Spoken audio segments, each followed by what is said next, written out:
This is the Big Potato Podcast, Season 3, Episode 2. In this episode, we feature our guest, a Trinidad-born content strategist, Miss Ricqcolia Phillip. And we are going to be covering, of course, content strategy and the best practices in developing yours. Stuart, are you looking forward to this episode? Yeah, I'm pretty excited about it because we are content creators as well, so I'm sure we might pick up some tips that will be able to even help us in our journey moving forward. So if you're an entrepreneur out there, a content strategist, influencer, or you work with content and marketing, especially in the digital space, this is the episode for you. Tune in. Entrepreneurship, it's our game. The Big Potato Podcast is yours to claim. From startups. And welcome to the Big Potato Podcast. Yep, that's right. Season 3, episode number 2. You guys, I am thrilled, according to ChatGPT. Yeah? I'm thrilled to be here once again. And I mean, wouldn't be the last time hearing about ChatGPT tonight for sure. Yours truly, Kendell, I'm here. My co-host, Stuart. Stuart, how are you doing this week, buddy? Well, you know me, always good. No matter what's going on, I am always good. Right now, let me tell you, Julie Mango, in season. Guava Plum, in season. So things going good. I can't complain. Life is good. Life in the is Caribbean good. here. Life is good. Good as gold, right? Good as my aunt would say. Yeah, beautiful, man. Glad to have you guys once again. To all our subscribers, thank you for joining us one more time at the Big Potato Podcast. Of course, remember, if you need to connect with us, send us an email at thebigpotatopodcast@gmail.com.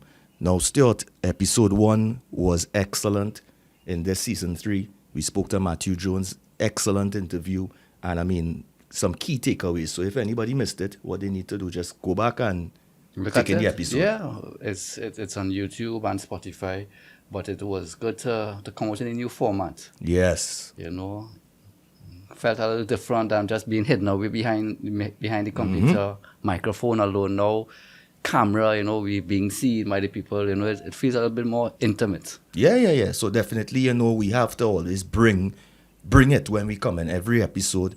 This is just episode 2 in season 3, but of course, in the previous episodes, we keep bringing it where the guests are concerned. And tonight, I have a very special guest that I would like to introduce because she, of course, is someone that I would have loved to get on the podcast last season, but timing has worked out so excellently that she's here for episode 2 in season 3.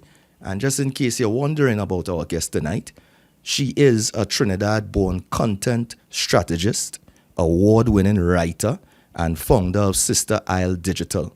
She helps businesses and creative entrepreneurs make meaningful content that connects. Very important. She has a decade of experience in media, tourism, marketing, and digital strategy. So, I mean, you guys know we don't just bring any and everybody here, right? She combines content expertise with a deep understanding of audience behavior and that address the real challenges in digital marketing. And through her personal brand, she creates content that educates, empowers, and encourages transparency, especially around entrepreneurship, creative identity, and mental health. So without further ado, I would like to welcome to the Big Potato Podcast, Miss Ricqcolia Phillip. Hello. How are you guys tonight? We are awesome. Great, welcome here. Welcome to the show. Welcome to the Big Potato Thank Podcast. you so much. I was really excited when I got the invite because, you know, the minute we started having the conversation and the topics that we were planning to talk about, like I always get really buzzed and excited, and I always say that I could talk your ear off about anything related to content, strategy, and all these other things. So I'm really excited to be here. Thank you for making the time, and we appreciate you for being here. And just in case, you know, someone is just tuning in for the first time to our platform, this is where we empower entrepreneurs for today's and tomorrow's business landscape. It's light-hearted discussion, but full of key insights that would help you get there. So without further ado, for those of you familiar with the show, let's jump into our first feature. It's called What Caught Our Eye. And tonight, I'll go first tonight. So I came across this article in preparation for the interview tonight. I said, you know, let me see what's happening in the content world, and so much is happening, which we will get into a little later on. But this one really caught my eye. It came from the name of the article is actually 2025, the start of the creator era, which I found interesting in itself because I think that the creator era started a little bit before that.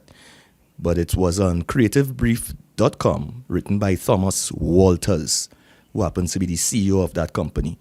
And what he was talking about is the fact that creators are now evolving from beyond just being content creators to more or less becoming entrepreneurs and owning their own businesses. They are developing brands and launching just not content, but brands as well. They're even guiding companies that they work with in terms of how product development should be done. And I found that to be very, very interesting because, of course, you think that traditionally you hire an influencer or a content creator and, you tell them what to do and you give them some direction and, they do a post or whatever and that's it. But now it's evolving that creators are not just content producers anymore. They are defining the entertainment industry to the point where you find that some content creators, whether it be through YouTube or it be the Big Potato podcast, are even having larger viewing audiences and better stats than traditional talk shows and daytime programs that we've known for so long. So definitely the tide is changing. Now, this is very important as well. While short-form content dominates social platforms, long-form content formats are experiencing a resurgence. And I happened to see a post from Ricqcolia on that a few weeks ago, so I'm sure she would be very happy to talk about that. And they're saying that consumers are craving deeper, more meaningful interactions. Right? YouTube and TikTok, they're expanding their offerings to assist with this as well by offering different formats for the longer form content as well as opportunities to monetize. So all in all, it is a turning of the tide. And while content creators, I don't think is a new era or a new profession or a new career per se, because they've always been here in some format or form or fashion. Definitely right now, it seems as though the opportunities to get involved in the industry in one way or another it's ripe. You talk about fruits earlier, so it's ripe right now. The industry is ripe. So I just wanted to get a few thoughts on that from Ricqcolia herself, as the content strategist. So you're right. I actually did do a post, not specifically about that particular insight, but I spoke about how, yes, short form does have its space, but the tide is turning back to long form. And you're actually seeing that with the way that social media platforms are evolving over time. So TikTok in its earliest stages, I think they kind of followed a Vine format where it was like 15-second videos and that sort of thing.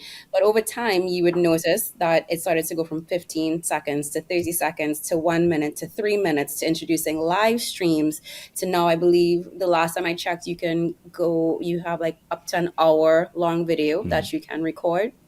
And I think it's because, again, short form content definitely does have its space, but we're in a time right now where people want more.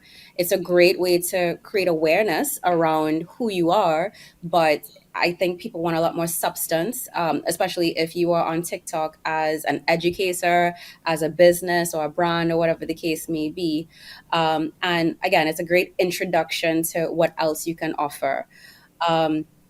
People are consuming YouTube now the way they consume TV.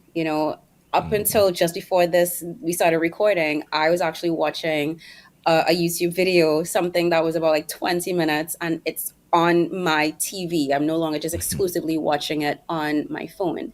And to come back to what you were saying in terms of the creator economy, you're right. It didn't really go anywhere, but it's essentially evolving with time.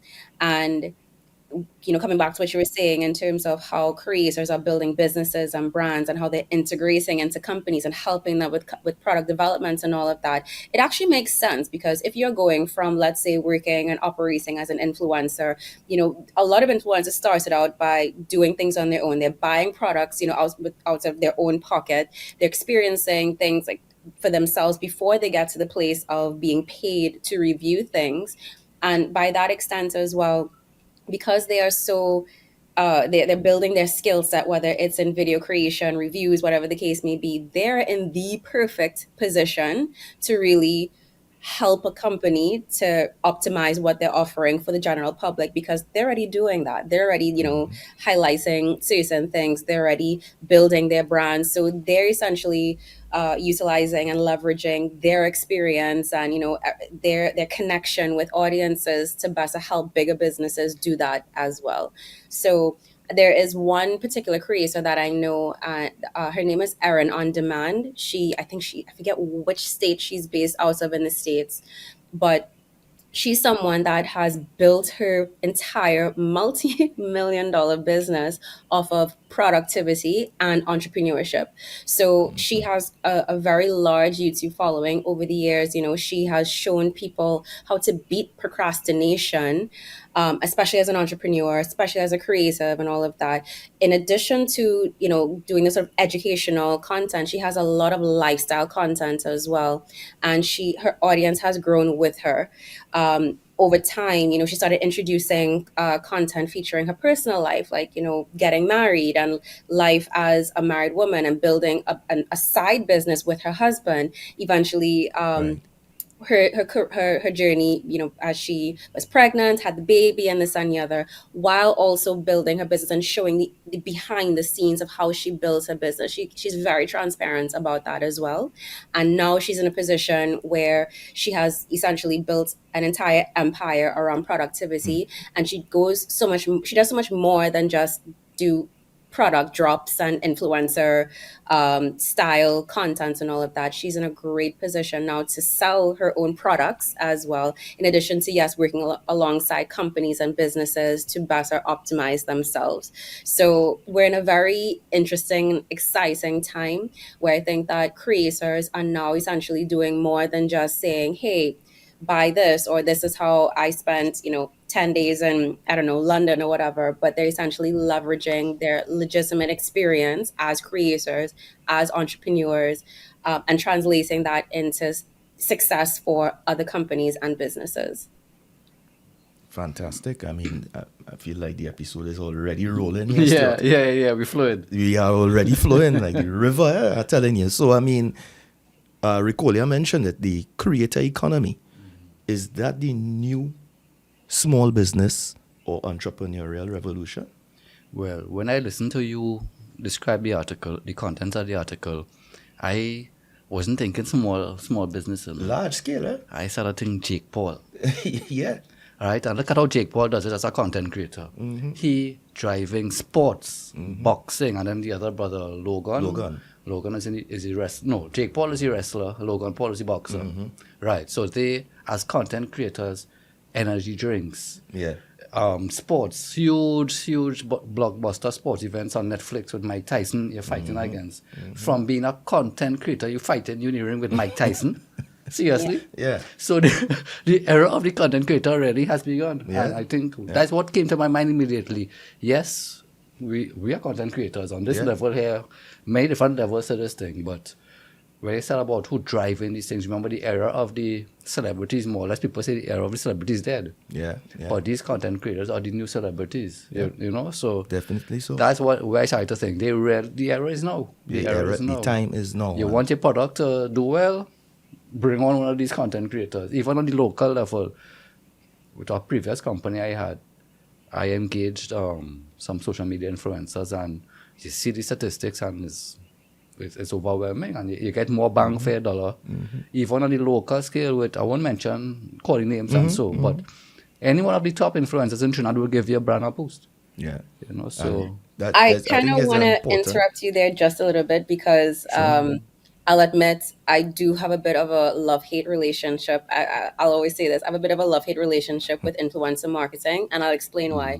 Influencer marketing is fantastic. I think the influencer economy is brilliant, the way it's set up. Even if I'm going to take it two steps back and, reference what you said about celebrities, even when you think about celebrities of today, celebrities back then, they were this very elusive, they were like God-like, we knew barely anything about them and that sort of thing. And celebrities of today are now essentially following the blueprints of influencers. They're way more transparent. We know so much more about their lives than we ever would have before. Before, it was all about what paparazzi showed us and insiders and, TMZ. sources close to the celebrity.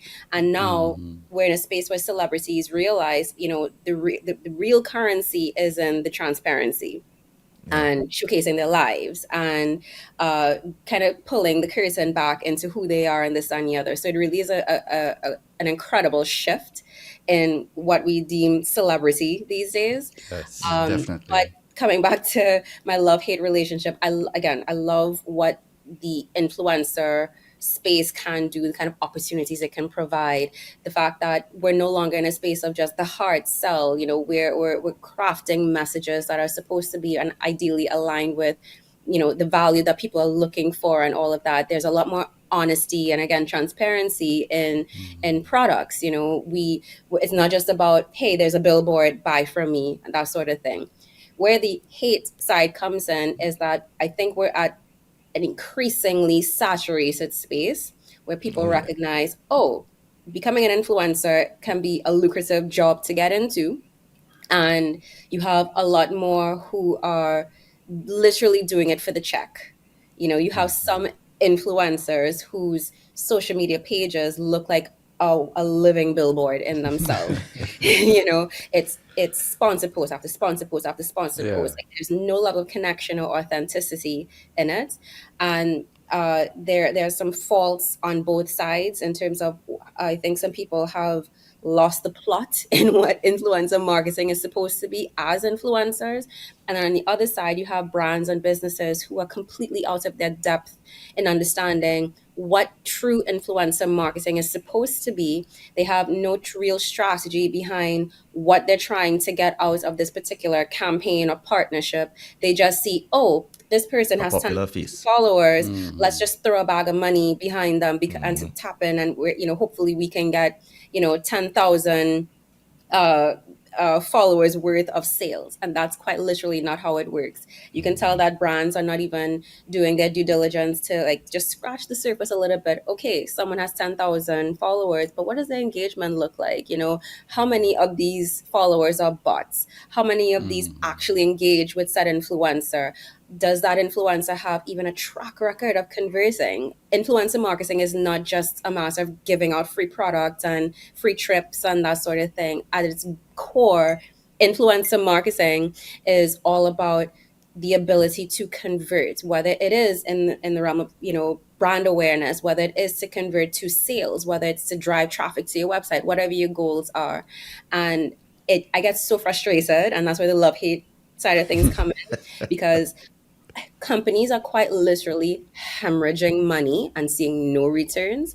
And then on the other side, you have influencers who don't really have a North Star as to what they truly want to represent and how they want to show up. It's really a cash grab for them. This is, of course, not all influencers, but I am a bit concerned about the direction that influencer marketing is going into. And I feel like we could potentially go in the direction of just back to traditional marketing, which is an empty billboard, or it's an empty messaging that's reaching no one. So something that I'm actually in the process of doing is trying to create a lot of education pieces, both for brands as well as influencers, and how to show up and how to strategically navigate the space, especially in Trinidad and Tobago, because I feel like there's no real structure around it. But yeah, I think there's so much potential, but I think the potential lies in working within the right structure. Man, fully agreed. And I mean, a key thing is also the alignment of the influencer Correct. with your brand and your company, your values, your organization, all of this sort of stuff. And I was about to say we will talk more about influencer marketing a little later on. I'm sure it's going to come back up in the discussion. So what is actually perfect segue to I was just about to say, to what caught my eye. What caught your eye, Stuart? Well, what caught my eye is an article I came across from Luke Strauss. He's a content marketing manager at Siege Media. Right. And what they did, they teamed up with Winter to create a 2025 content marketing trends report, right? So they did a poll, 272 managers and directors in the content marketing field and SEO space. So is a lot of data in the article. What I will focus on, however, is a couple things. Reported traffic is up. For content marketers, reported traffic is up. Content marketing budgets are up as well. Right? So people spending their money, right? But traffic growth is down. People, they're not even clicking again. They will do the Google search, see the result, they won't even click to the article, so not even registering as clicks. Yes.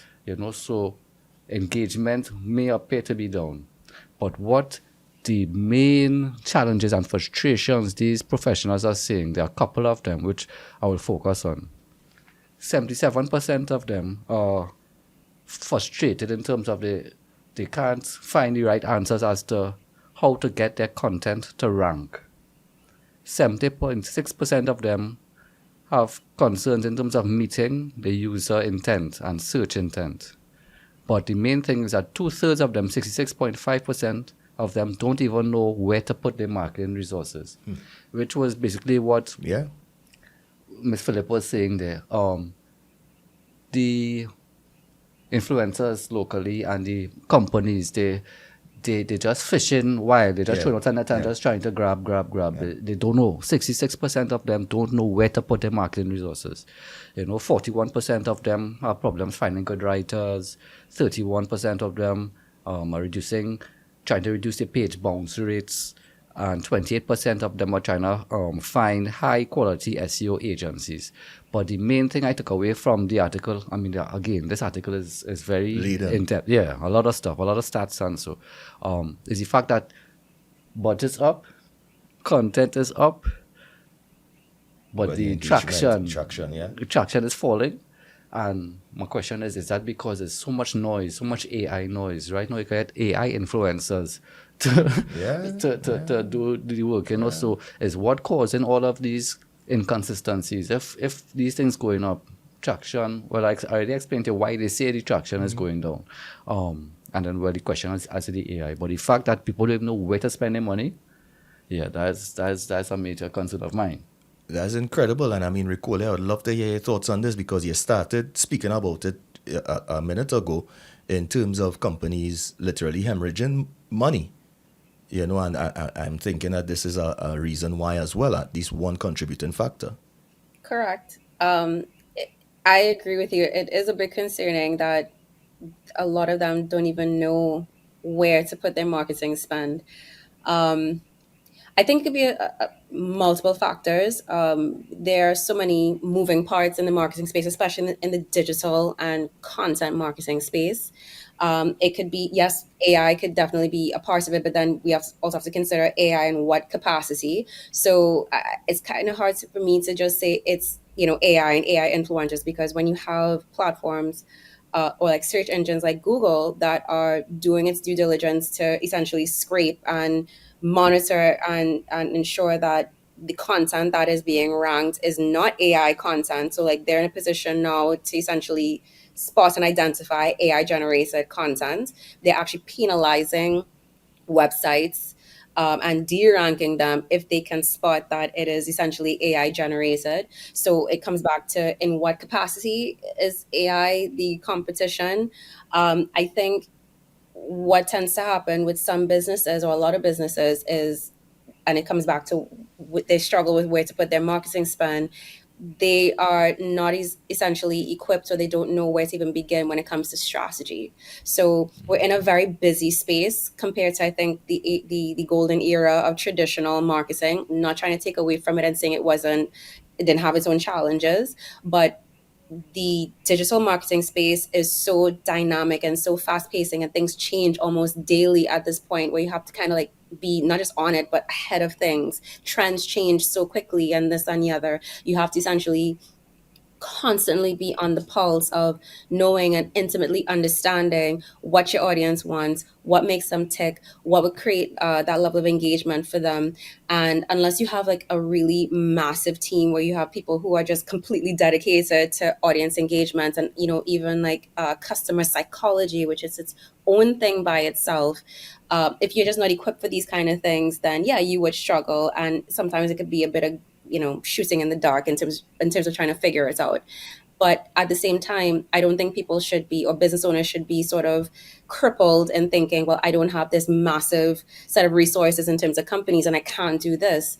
I think sometimes we tend to just see things that are just trending, sort of like shiny object syndrome, where we just see, oh, well, this company's doing this and we should hop on that and blah, blah, blah. And we forget that, you know, some of the basics of when it comes down to marketing. What is the problem you're trying to solve? What is the demand you're creating? What are the desires that people have, whether it's a need or a want? And how are you not just only filling that gap, but what makes you stand out from your competitors? Honestly, I cringe a bit when I hear some businesses say that they don't have competitors. I think you're already kind of like 10 steps behind. If you think you don't have any competitors, you will always have direct competitors and indirect competitors.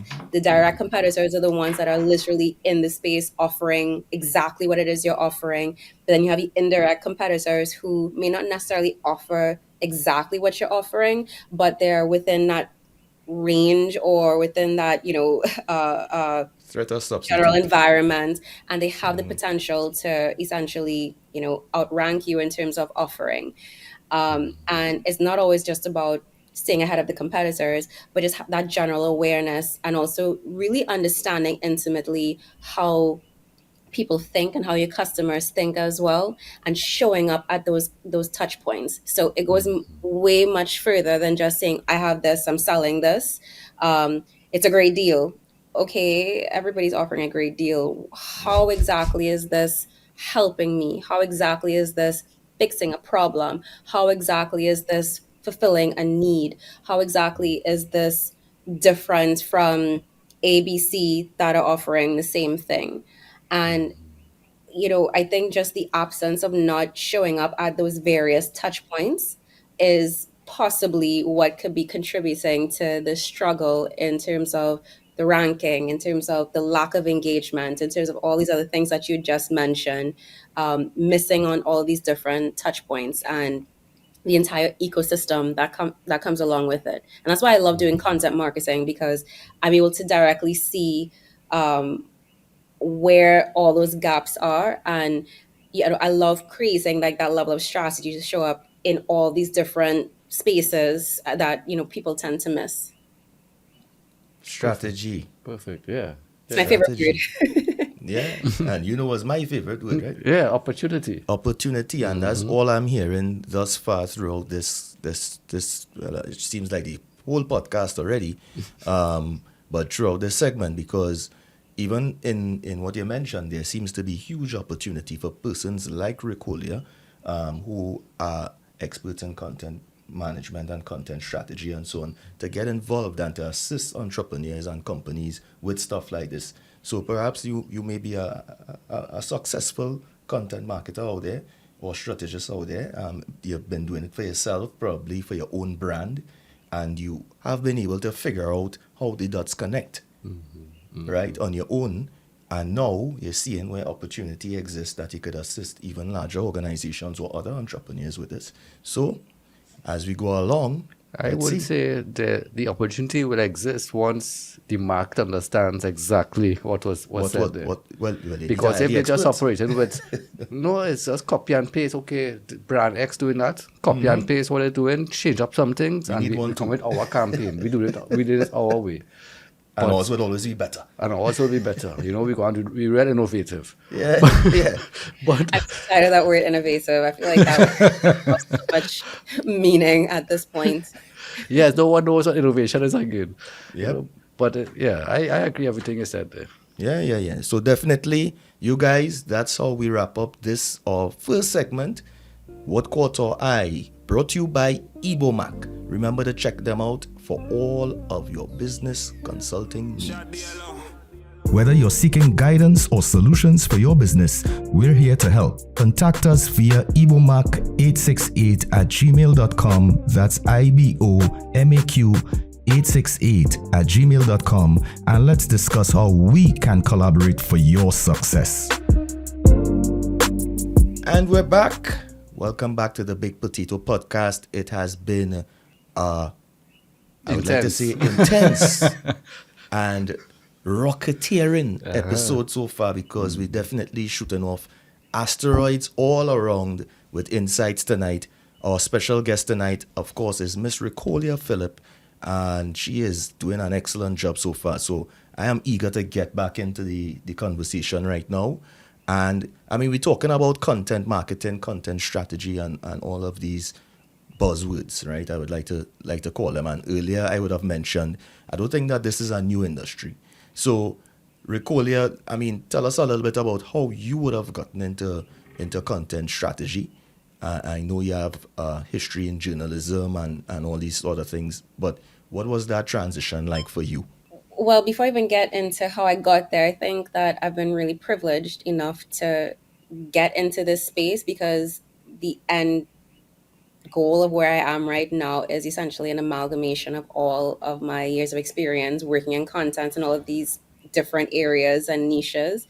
And content marketing it's easy for me, if that makes sense. It's something that I just see. It comes from a love of content and merging a developing love of marketing that I got into even during my time in journalism. So I've been working in content, I think over 10 years at this point. I personally have always been a creative. I've always loved writing. I used to write stories a lot when I was a kid. I I have a double major in something that allows me to do a lot of writing. So I've always been creative that way. I got my initial start into content when I had my own YouTube channel. That was back in 2014. And it was a social commentary channel. It was just sort of like this comedic take on social happenings in Trinidad and Tobago.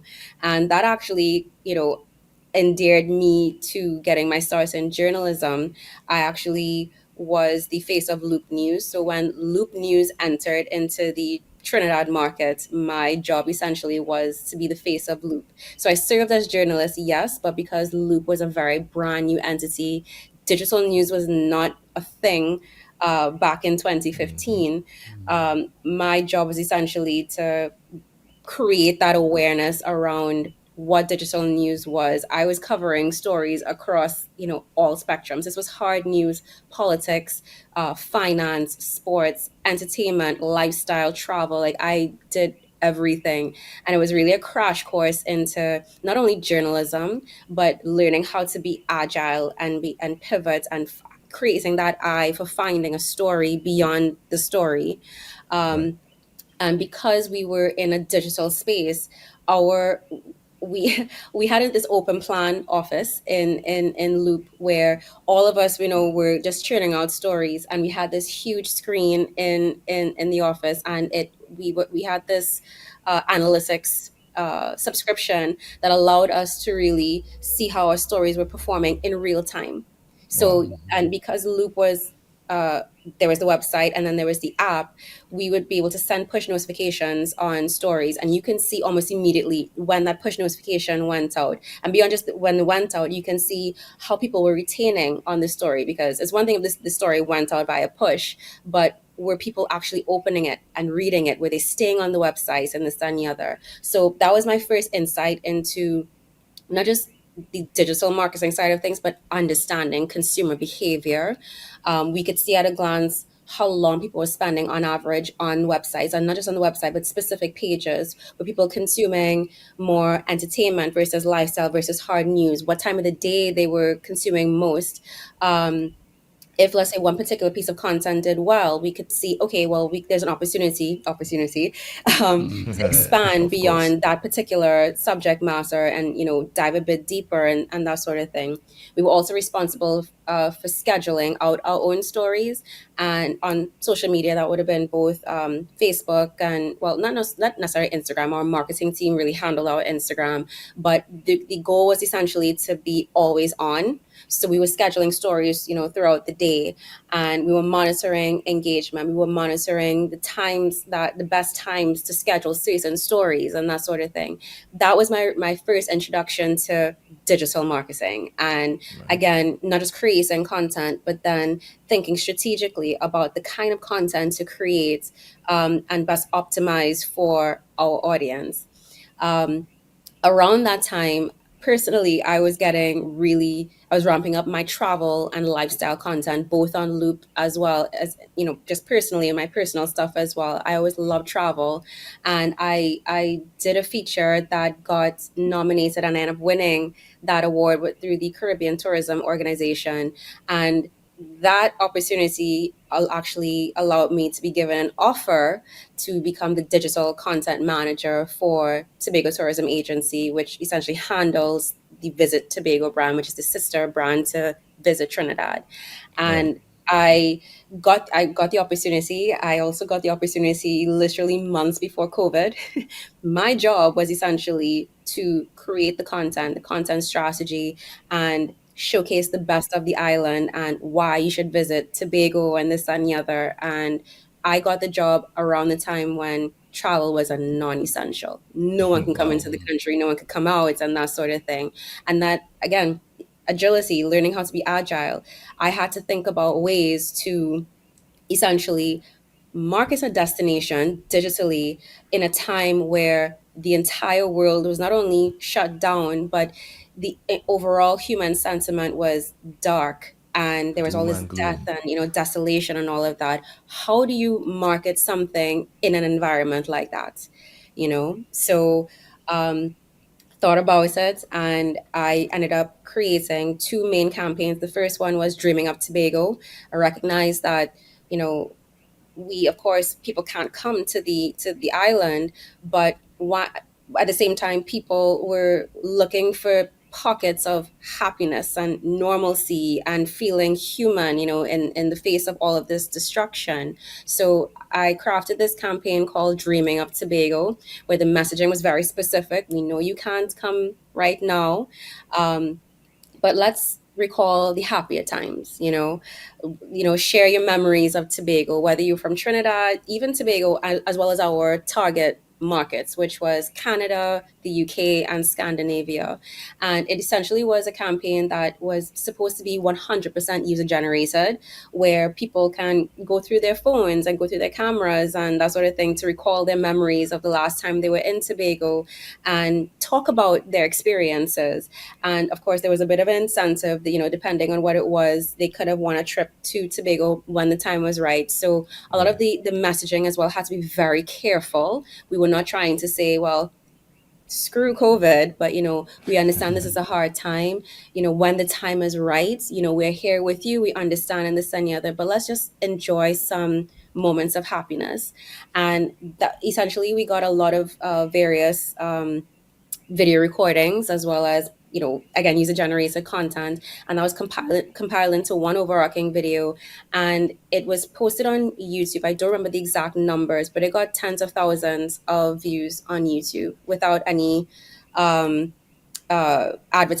or anything. Spend. This was organic, and that really, one, it was a huge relief because there was a lot riding on this.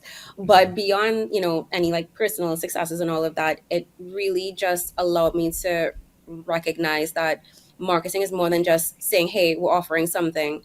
It's really tapping into human emotion and knowing exactly how to do that. It might kind of sound manipulative in me saying this, but that's essentially what it is. And showing up at the right times and this and the other, and knowing exactly how to navigate the messaging and navigate the conversations without seeming salesy, insensitive, being very cognizant of the space and the time that we're in. without also coming across as too generic. So that was one of the proudest moments of my career. Forget Congrats. the numbers and all of that, but recognizing and seeing that it made impact. And beyond that, on the Trinidad side of things, Trinis tend to have a very myopic view of what Tobago is. There's uh, heritage and pigeon point and crab and dumpling, like these very surface level things. But the content that I was putting out on the website, I essentially built the blog for Visit Tobago, and the content that I was putting out as well essentially was tapping into the hidden gems of Tobago, the Tobago that a lot of people didn't know about. So, for example, did you know that Tobago has a whole rainforest that takes up 2/3 of the island? Most people don't know that because most trainees don't go beyond Pigeon Point. So creating a lot of content that showcases the other side of the island, East Tobago, and going to Charlottesville and seeing the pink sand and the black sand and all of that. And again, looking at the general sentiment and people seeing, wow, I didn't even know all of this existed. And this is also during a time where travel was actually limited between Trinidad and Tobago unless you were an essential worker. And then when the borders between Trinidad and Tobago opened up, we actually saw a huge rush and surge in Trinidad travel to Tobago, and the hotels and the restaurants and the tour operators seeing a surge in activity again beyond West and beyond Pigeon Point and Store Bay and all of that. So that is when you start to realize that you're making true impact, when you're actually seeing the conversion. That is a conversion there. And after my time at Tobago Tourism, this was also, again, even on a personal front, lockdown really, I think, gave us a lot of time to think about what we value and what we want out of life and all of this. And that time made me realize, you know what, I think it's time to take a chance on myself and start offering my services. It initially started out as like freelance services, just in case, my job became redundant. But I started to realize more and more, no, I think now is the time to kind of branch out. And when I left Tobago Tourism and I came back to Trinidad, I had no clients lined up, none at all. So this was a huge gamble. And I was, again, very privileged enough, like out the gates, as soon as I came back, I had clients. I started freelancing for agencies and all of that. And Sister Isle Digital essentially just grew and built from there. And that's kind of why I said at the start of this that I'm in a really amazing place where my job is essentially to help create not just the content strategy, but the story behind it, and helping businesses and brands create not just an ecosystem, but all the different touch points to show up for their audience, their potential audience, and all of that. Fantastic. I mean, my co-host here, he wrote a book during lockdown, a bestseller. Look at that. So I mean, there's a lot of time to do a lot of introspection and create. But it depends on you. Some people just spend it complaining and finding nothing to do. On social media, they just complaining about life. Yeah. Other people found the time useful, Outlets. Yeah. There were actually a lot of creators that we know now because of lockdown. They had nothing to do, and they used platforms like TikTok and Instagram to be their creative outlet, and it just grew for them because of that. And now they're some of the most recognized creators out here, the most recognized influencers out here. So it's amazing how sometimes, even like in the darkest times, what can be created and what could come out of it, the kind of seeds that can grow out of it. Well, from all that was said there, what struck out is the key of data, the key importance of understanding the time people are logging on, what types of stories people are tapping into. Just that sort of data is very, very important in decision making with your content marketing strategy, and so it all stems from that. But in terms of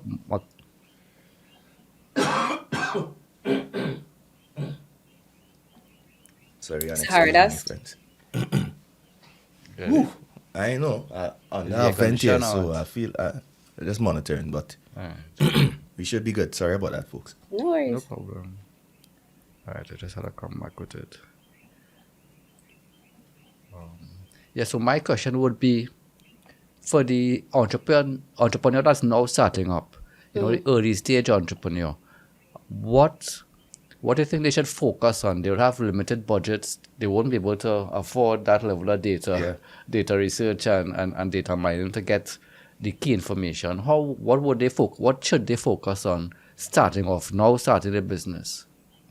So I think that's also a bit of a misconception that people have when it comes to audience insights. Like, there's this huge like data mining, just gold mine that you have to spend like hundreds of thousands or hundred or thousands of dollars on, or whatever the case may be. But if you're operating in the space of digital, there are tons of free and freemium to premium tools out there. So if, let's say, you have a website, for example, you can tap into Google Analytics, or if let's say you're offering, you have an e-commerce website, which no matter what it is you're offering, whether it's product or your service-based business, you should have a website, but that's a whole other conversation by itself. All of these platforms have systems in place for you to track your data. Coming back to Google Analytics, it's now GA4, but you can essentially see at a glance the pages that people are going on, how long they're spending on said pages, what the bounce rate is looking like. Like, okay, they've visited one page or they visited your home page, but how long are they spending on your website or said pages? You can see at a glance where your audience is coming from beyond Trinidad and Tobago. Are they coming from the US, Canada? On my blog alone, I have an audience, and I'm not selling anything. This is just my lifestyle, my travel and lifestyle blog. I have an audience, yes, in Trinidad and Tobago, yes, the US, yes, the UK, but I've seen Kenya, I've seen India, I've seen countries that I would never expect anyone to pay attention to my content, watching my content. If you have an e-commerce website, again, platforms like Shopify have built-in analytics that allow you to see not just what people are spending and what they're spending on, but who is buying from you, when are they buying from you.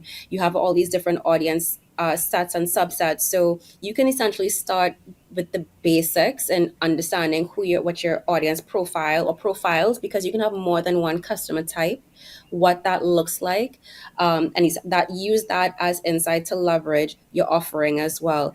You may have a particular product that you think is gonna, sell out, and then you realize, oh, the product A, which I thought was gonna be the best seller, isn't moving. But for some reason, product C, which I didn't expect anyone to even pay attention to, or might be something that people may want to get at a particular time of the year, that actually is the best seller. Now you can start thinking about, okay, why is that? Now you start thinking, okay, well, these might be the reasons why. Maybe it's the product type, maybe what the offering is. And essentially you're using those insights to, elevate your business, as opposed to just shooting in the dark. Because one of the reasons why I think a lot of businesses fail or they're struggling with sales is they try to sell based on what they think. At the end of the day, you're selling to real human beings. So paying attention to how they're spending, how they're engaging with you is critical. Everything is there in the data. They're quite literally telling you and providing like a skeletal blueprint of how to show up for them. When it comes to the social media side of things, even if you don't have the money immediately, but I would say when it comes to if you're now starting out, I would still say invest in a social media scheduling tool. And it could be a minimal investment, because these social media scheduling tools, the range in prices, it varies. You have that, some that are very much within budget, some that are very premium, and this and the other. But there's always one to suit your budget. There's some that are free. There's some that offer limited features, but they do exist. And again, they can provide robust analytics in terms of the best time your audience is not just online, but how they're engaging with your content, what your engagement rate is. Some of them would actually offer you like inspiration features as well. So depending on the industry, and they'll actually show you similar pages, whether it's local or international, and how they're showing up as well, based on their best practices and their successes and this and the other. So I honestly think that the space that we're in, especially in the digital realm of marketing, the sheer amount of tools and resources that are out there, it's I understand that when you're now starting out, of course, you're going to be strapped for cash. But I also think that if you are an entrepreneur and you're trying to start a business, I'm not saying you have to start at the top, but there should be some investments that you are making at the beginning, or knowing, okay, well, if I want to officially start a business, in addition to the capital that you're putting aside for product and to manufacture and this and the other, at least a small portion of that should also go into marketing tools. And then you can build and scale, of course, as you go along. But we are in such a fantastic space where the data is just so robust that you're essentially kind of, in my opinion, starting with a hand behind your back if you're not making at least a small investment in some of these marketing tools. Perfect. But my question also is in terms of those who now starting off, like for instance, when you now start off a YouTube page, Yeah. certain things they would say we don't have enough responses to give you So some things are results. locked, right? Certain things will be locked in terms of if your video hasn't amassed a certain amount of views, they're not going to give you the analytics for it. Yeah. And that's just the YouTube example. That is definitely YouTube. Yeah. So is it that they should, from what you're saying, study what substitutes and competitors' data might be No. and incorporate because your product and their product. Okay, so go ahead and explain it to So me, please. specifically in the case of YouTube, and this is from personal experience as well. I know exactly what you're talking about because I was in that space with my YouTube channel where I honestly did not have enough views on my channel. I didn't have enough subscribers for them to provide enough data.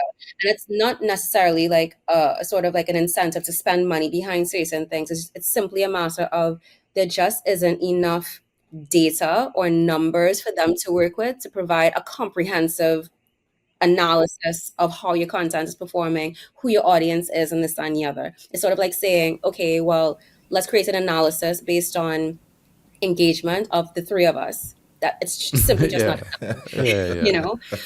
So I was a bit frustrated with that at first because again, I love data, but soon after I actually started creating more content, and I started, it was with YouTube, and YouTube is a bit of more of like a slow burn compared to social media.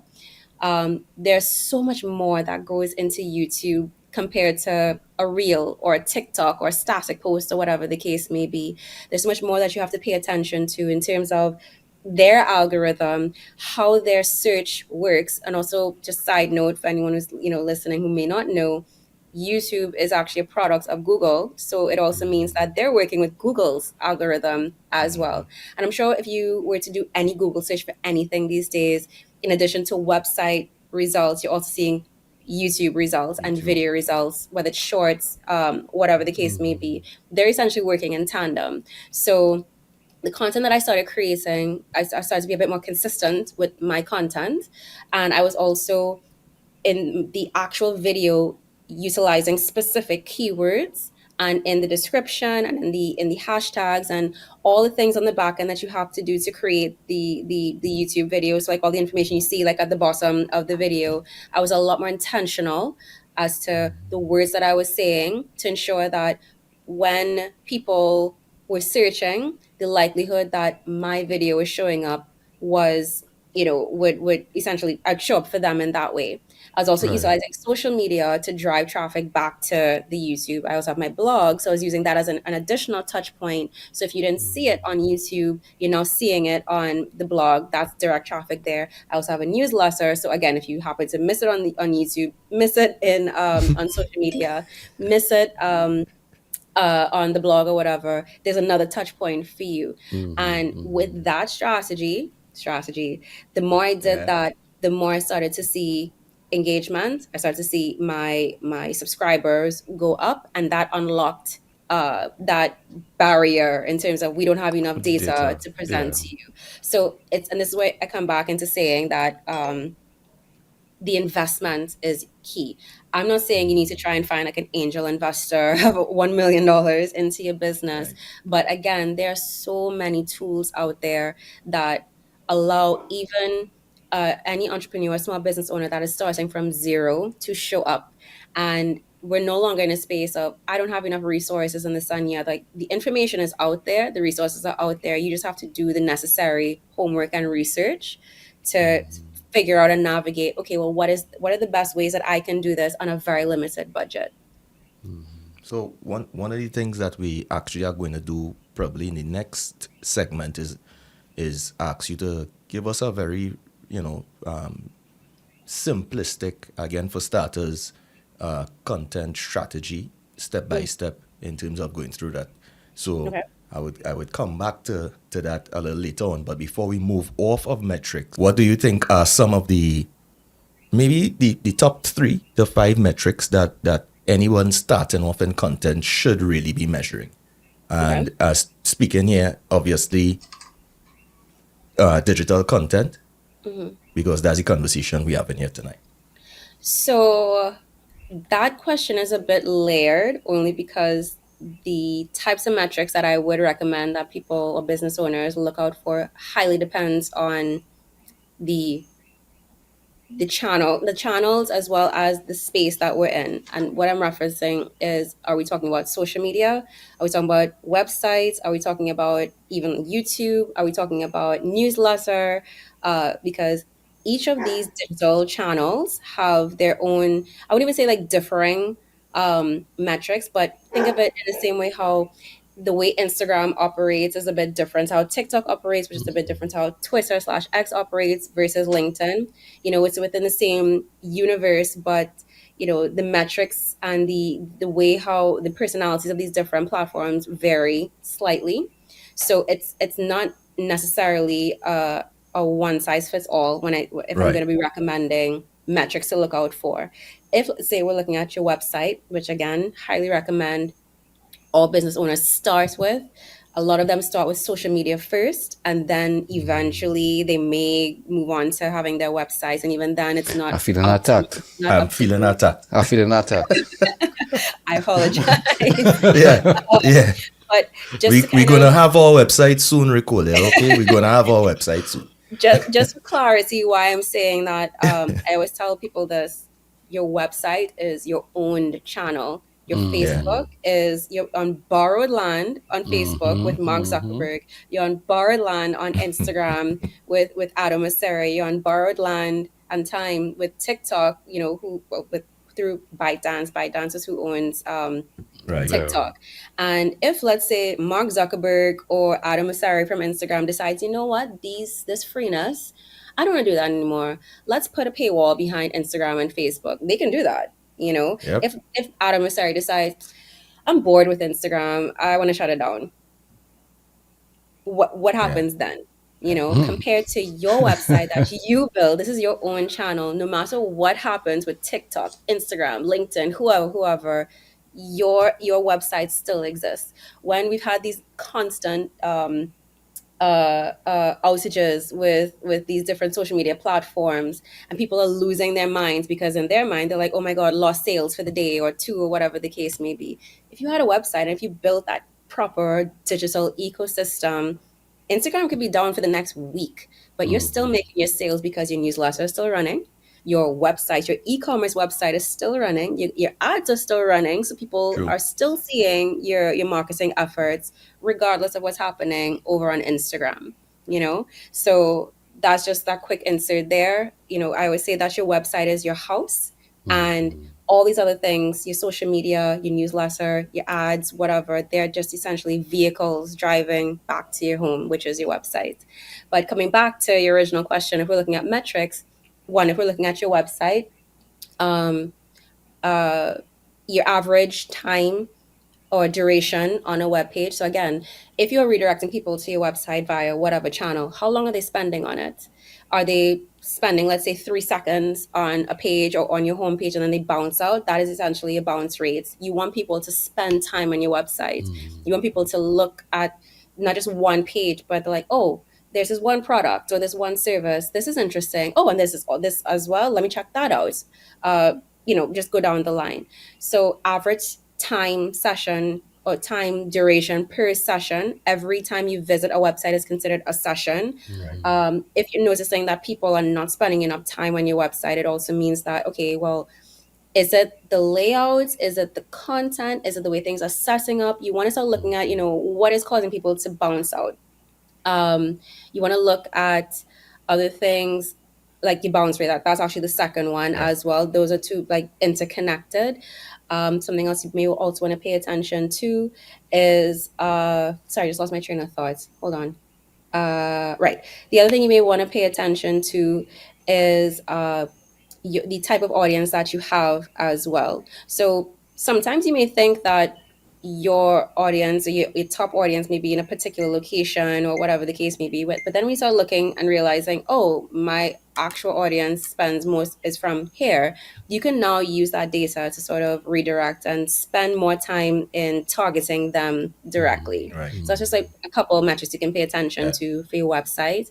If we're talking about newsletters, your open rate is definitely a key thing as well. So if you're sending out a newsletter to, let's say, 100 people and your open rate is 1%, there are three things you can look at. Maybe it's the headline. Your headline may not be enticing enough. It may kind of come across as spammy as well, or just may not endear people to want to open it. So that is one thing, your open rate, your retention rates as well. You have platforms like MailChimp and Constant Contact. They have features like heat maps, which essentially allows you to see at a glance where people are spending time. So like, are they spending most of the time like exclusively at the subject line? Is it that they're actually going from the top all the way down to the end of the email? You can see at a glance like where people kind of stop off at. And again, that helps you now to figure out, okay, well, maybe my email letter is too long, or maybe it's too generic. Maybe I need to change the language. Maybe I need to, include some GIFs or GIFs, however you want to pronounce it. So you're essentially in a position now to start navigating and optimizing your newsletters accordingly. Sorry. If we're looking at social media, I say honestly, things like likes and views, they're sort of dead metrics to me because it's so easy to double tap. And again, even like with platforms like TikTok and Instagram, technically a view is counted as if it just shows up. Like if I'm scrolling through Instagram, the video shows up, that's considered a view. I can continue scrolling. That doesn't really do anything. But if you're looking at your engagement rate, as in, what is the rate of people watching your video compared to your following as well, how long they're watching your video for. So if you have, let's say on average, a 1 minute long video, let's say 2 minutes long, you can see, okay, well, my average followers, they don't go past 15 seconds. Why is that? You ideally want people to watch to the end or almost to the end. One of my other favorite metrics outside of engagement is I love not just comments. Comments are cool, but saves and shares. Saves to me tells me that my content is not only valuable, but it's valuable enough for them to want to save it to come back to it at another point in time. That's actually double engagement. So if you're watching and consuming it now, you save it, and then you come back to it again. That's more engagement for me. But beyond that, like my content is valuable enough that you need to come back to it. It could be tips, it could be lifestyle something, or even in the space of, let's say we're talking about, business and sales and all of that. Something about that content makes people want to bookmark that and come back to that again later. Shares is also another great one.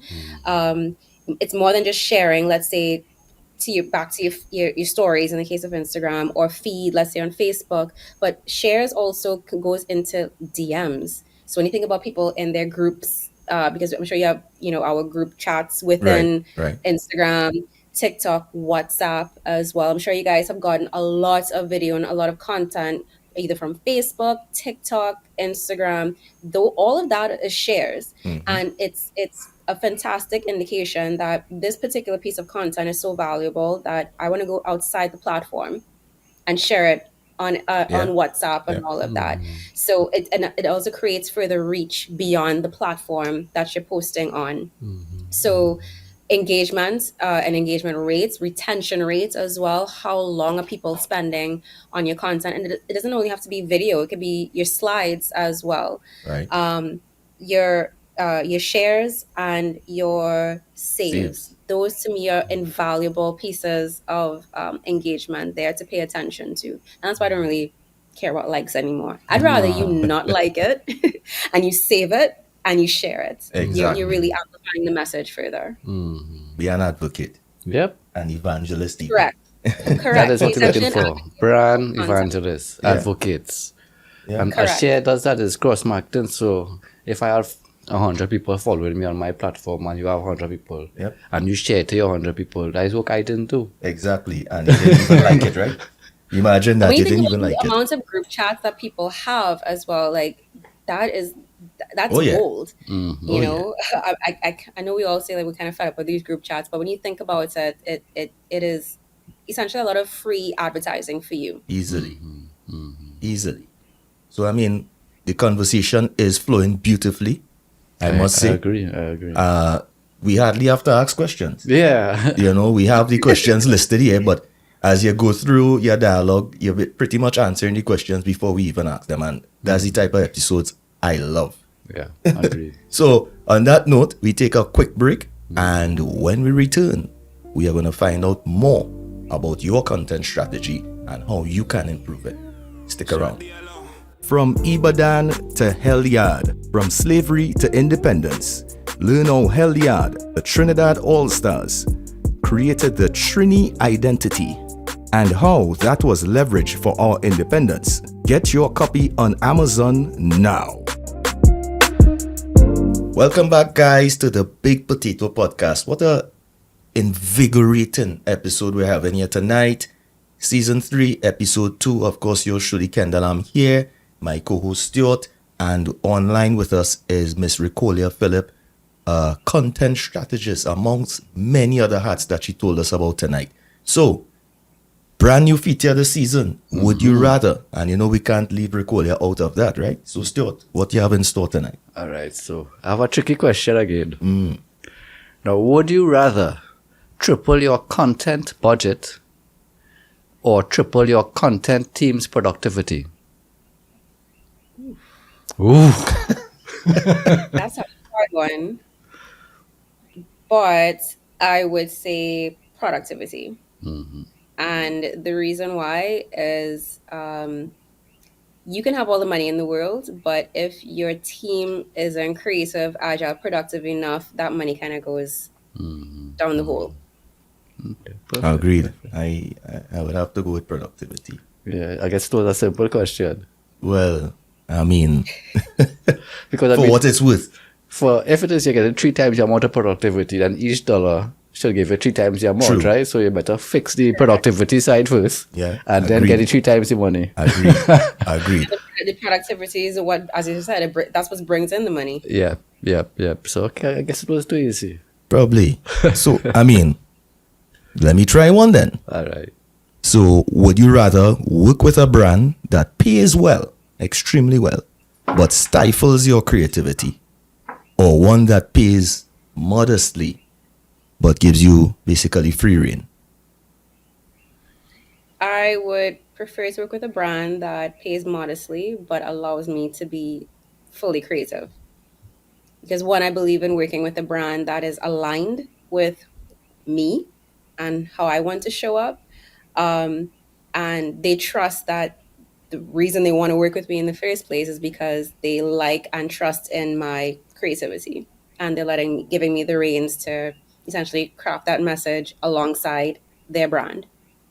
All right. So, it's not the cash grab that we were talking about earlier. Well, I always exercise, you hire professionals to be professionals, and you leave them to do the job. So, Right. Correct. as far as I'm concerned, No brainer. if it is you hiring me to do this job, it's because you have the confidence. You went through the process of deciding amongst other people, I'm sure. I can be the only applicants. We want this person for this purpose. Correct. Let me give a quick example. I was doing a job for a distribution company. Right. They want me to be innovative. Innovation, right? They want me to be innovative, but yet it's like how I am. You want it to Quote be unquote. innovative, how why just do it? Yeah. Right? So don't change anything. Yeah, do just like me. Just we want to be. So what you hiring me for? If you want me to be innovative, you want me to be a professional. Never be a professional. You don't need to understand every angle I going on. I'll try to help you along, but you hire me because I know what I'm doing. Right. Don't tell me be innovative like how you would do it. I don't know what Well, you come now, man. I guess in a case like that, they would need somebody who would rather to be paid well. I hope they were paying well for that level. Losses all around. But All right, so I would leave that right there and quickly and swiftly move along. That was an excellent Would You Rather segment. Ricqcolia. So we spoke earlier. Tell us a little bit about some of the common mistakes that you're seeing from entrepreneurs. I don't just want to limit it to content creators or strategists for this question, but you work with entrepreneurs, you are an entrepreneur. But what are some of the key mistakes, the common ones that you're seeing throughout their content strategy in terms of how they're delivering their product or service? First, off the bat, is they go immediately into comparison mode. So if they're starting, or let's say they started a month before, they're already putting themselves in line with businesses. I don't mean necessarily like the masses of the world, but they're putting themselves alongside other small businesses or small to medium businesses that have been doing this for a few years now and are already seeing the returns. So they already want to start doing high level production and just, doing all kinds of things that are not only out of their budget, but they're not essentially there yet. Right. They see things on surface level and they just want to copy and paste. And as I said earlier, they're not tapped into is exactly how they want to show up for their audience, what their core value proposition is, what the actual problem or desire they're trying to fill. They just want to sell and they want to just do it exactly as insert this brand. Mm-hmm. So it becomes very disjointed. It becomes as if you just throwing whatever at the wall and seeing what sticks. And a lot of them are not willing to do the groundwork. They see entrepreneurship as this nice, shiny way to make money. And it's less about, again, what am I doing that's different? How am I here to serve this particular community? It's a cash grab, and it shows in their efforts, and it shows in the level of or the lack of investment that they want to put in, the lack of research, the lack of groundwork, and all of that. Another mistake is there's no strategy. They, again, I guess it comes back to what I was saying just now. I think a lot of people really either misunderstand or truly underestimate what goes into running a business. Something I learned, it's something that I guess we take for granted. When you're working for a company, your job is essentially to do this job. Yep. There is an HR, you have a supplemental team around you, there's an accounts, there's, all these other different departments that collectively keep the business running. You learn very quickly that you have to be essentially like a jack of all trades when it comes to running your business, especially in the early stages of things. And I think what happens is sometimes some business owners forget that because they have to do all these other parts, especially in the beginning, they focus solely on the sale. They focus solely on just trying to make money, and they forget all of these supplemental areas that are essential for building the business as well. And I can understand and empathize completely. Like, I'm a small business owner myself. It is overwhelming, but it's also things that we have to pay attention to as well. So when we're thinking about, I want to start a business tomorrow or within the next few months and all of that, especially as you are essentially a solopreneur, it's you alone. You are the accountant, you are HR, you are manufacturer, distributor, marketing, all sales, all these different things. You have to essentially create a plan. It's not just, well, I can cook and I'm just going to sell food. But as things start to grow and all of that, what are the things that I'm putting in place to supplement all these different things? Keeping in mind as well that when you do grow, you have smaller and smaller opportunities to make a good impression. we would say, your first impression is the most important. So as much as we want to shine, we want that shine up, we want to go viral, we want everybody to come to us. If our organization structure is not there and we're not ready to serve the masses, that could essentially destroy your business. So I always say, try not to start at the top of the mountain. There's nothing wrong with starting slow and slowly building from there. And if it is you're not in that headspace, you're all about, well, I just want to make money now, entrepreneurship is not necessarily for you. That's not how this works. You will have all these peaks and valleys and ups and downs, times of nothing and times of great success and all of that. So you have to have the wherewithal as well to be able to weather all of that, and even in spite of that, say, I want to keep going. Spoken like a true entrepreneur. Yeah, entrepreneur. Yeah. Because I listened to her, I said, but she not sound like a marketing person. Although she's a content marketing expert. Yes. Because marketing people, they love to tell you just in a marketing plan, you don't need to have a business plan. Mm-hmm.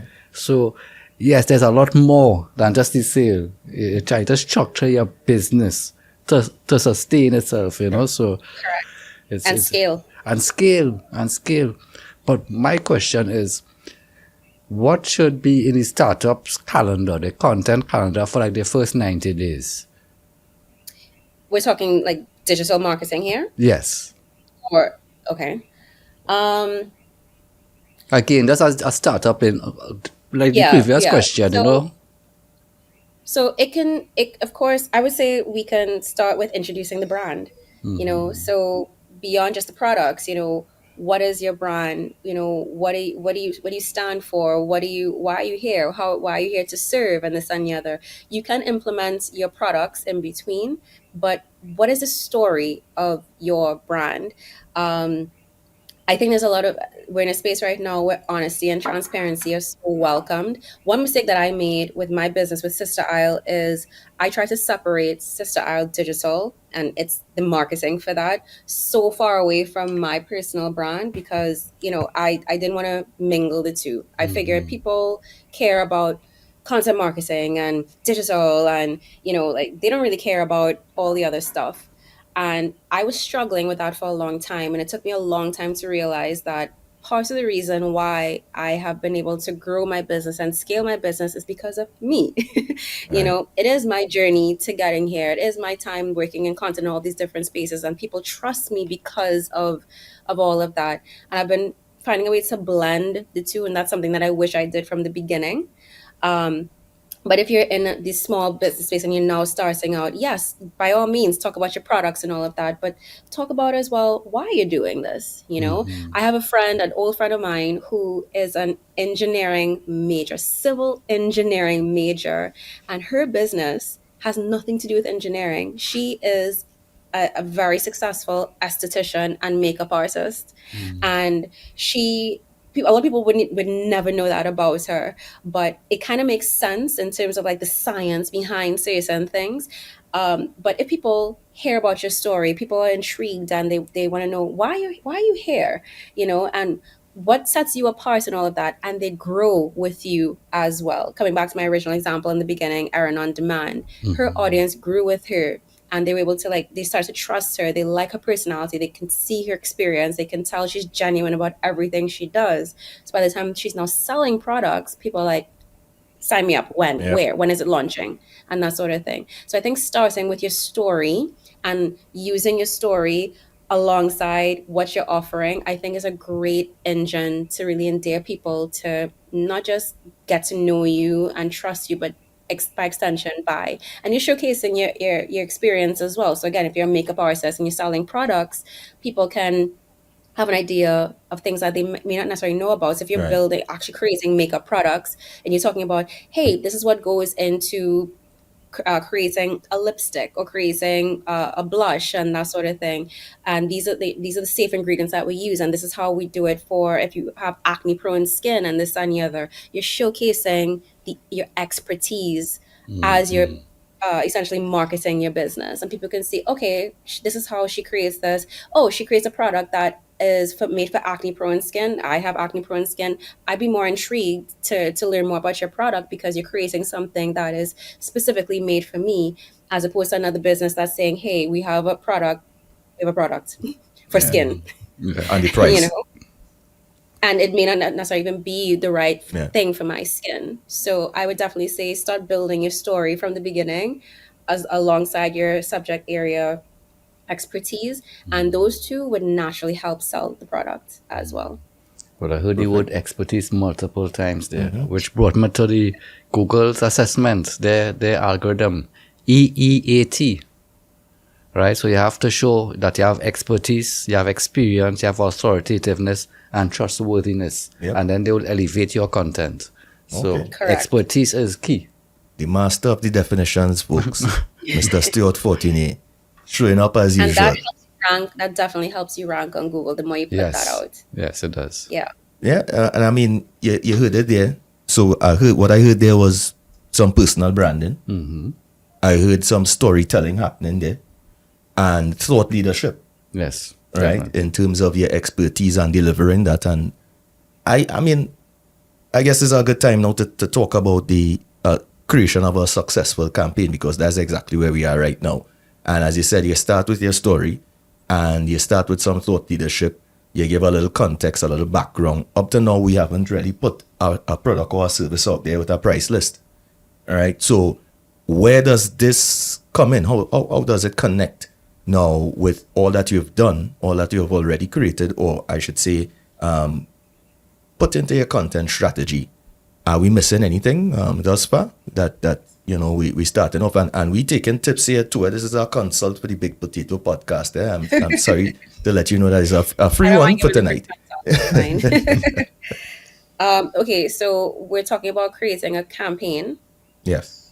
are we? Or a content strategy? Content strategy. Sorry, my bad.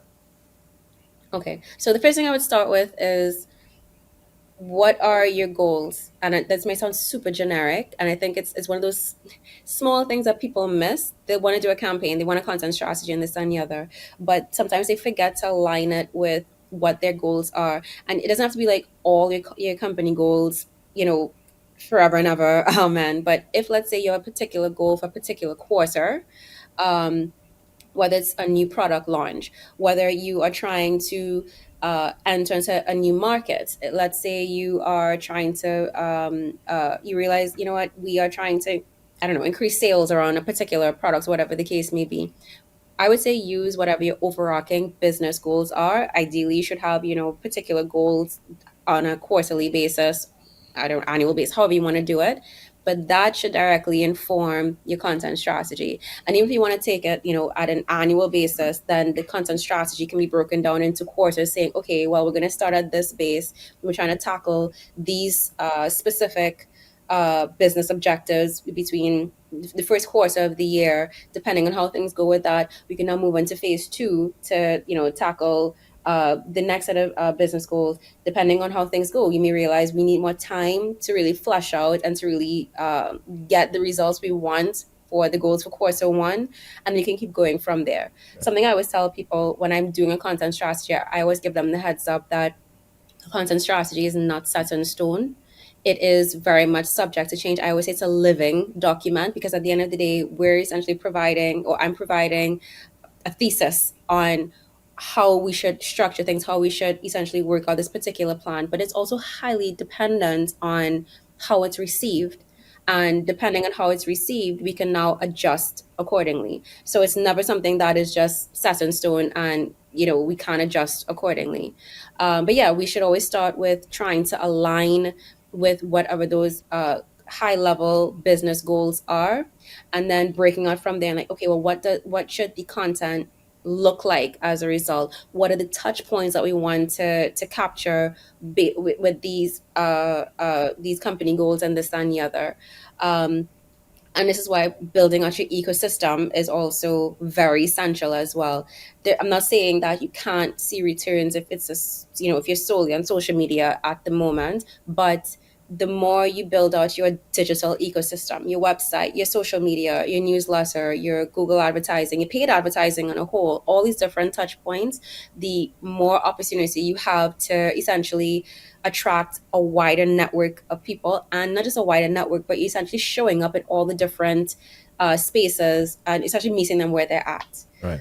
and you can see a lot more returns that way as well. Ensuring that your content strategy is aligned with your brand messaging, your brand voice, your ethos. I always see for some reason you'll have like your company plan, your company strategy, but then how you show up digitally is so varied from the business, and you kind of feel as if, well, from the outside looking in, it just feels as if you're sort of like a bit of like imposter syndrome, like this brand on this channel is not aligned with what I know the brand to be. You're trying too hard, all these different things. And people are not stupid. They can tell when something is being forced. They can tell when a brand is trying too hard. They can tell when they're being pandered to. And in a time where, every other day someone is saying, in this economy, people's money, people are very cautious about how they spend. So you want to ensure that you're not essentially pretending to be something that you're not. They can see right through that. And this is where, as another buzzword and another word that's starting to lose its meaning, authenticity, Wow. true authenticity comes into play. Be yourself. Even if you're a corporate entity, there are ways you can show up as a corporate entity while still being empathetic and human. It's very nuanced, but there is a way around it. So I think paying attention to like all these different things. There's so much more I can get into, but Yeah. You have to essentially just pay attention to how you are showing up for your audience in the way that they expect you to show up, in a language that they would understand as well. And also ensuring that the way you show up is a reflection of your goals, your objectives, and again, touching on the multiple touch points to ensure that you're meeting your audience and your potential audience where they're at. Fantastic. And I mean, tying that back into the authenticity that comes with your personal branding, and of course, the thought leadership that we spoke about within your creative process as well, would assist as well with creating that strategy and really helping you to be successful. Yeah, well, even in my own experience, we are all consumers of media, and we all view content creators' work. So in my experience, there were some famous unboxers that I had a lot of trust in, they had a lot of authority. But then they realized recently that these people, both of them doing the same reviews on the same exact product that come out our part with the same headline, it's as though these companies paying them to do deliver that message, to do some good news for us now. That is definitely a given. You can tell. You could tell. That's exactly what they were saying. We're not foolish. We pick up on these things easily. Yeah. And to me, I just lost the authenticity for me. Slightly. These people are still very versed. They're still experts. Sorry? No, I was just saying that you're essentially being paid to say this was a great product. Exactly. And this is where like the fine line between influencers, like the true influencers, and those who are out for a quick check, as we discussed at the beginning. Yeah. This is where you see the differentiation. Yeah. There are some influencers and they're the ones that not just only maintain their audience and their authenticity, but they're the ones that have the staying power, because for them, it's not just about a check. They built their following, their mass following, excuse me, off of providing real, honest reviews, not a review that is carefully curated and constructed by the brand that's paying you. And that is what really helps to drive sales. People are saying, okay, well, you provided this review. This was an honest review. You provided the highs, the lows, the in-betweens. You're providing the full spectrum, including the kind of questions that the average consumer would have about the said product. You're essentially previewing that for them. That's what people want to know. Like, you're previewing what this product or service is before they actually spend. I'm less inclined to spend money behind something that is so specifically curated.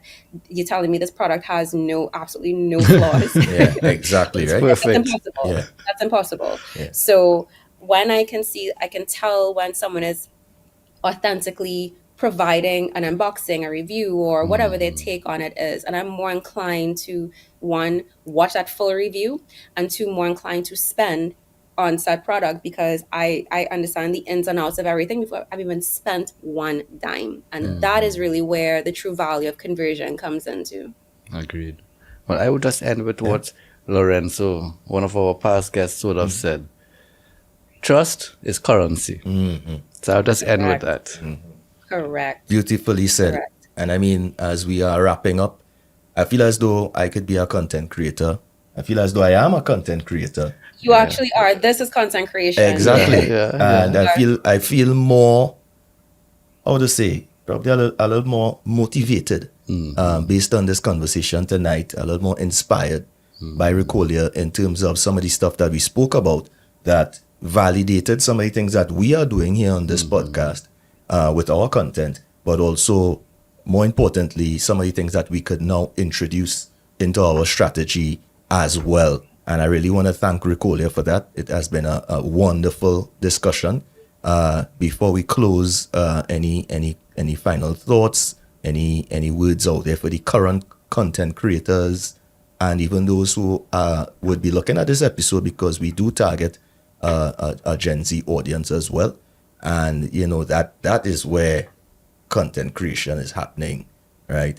Any words for them in terms of inspiration or guides?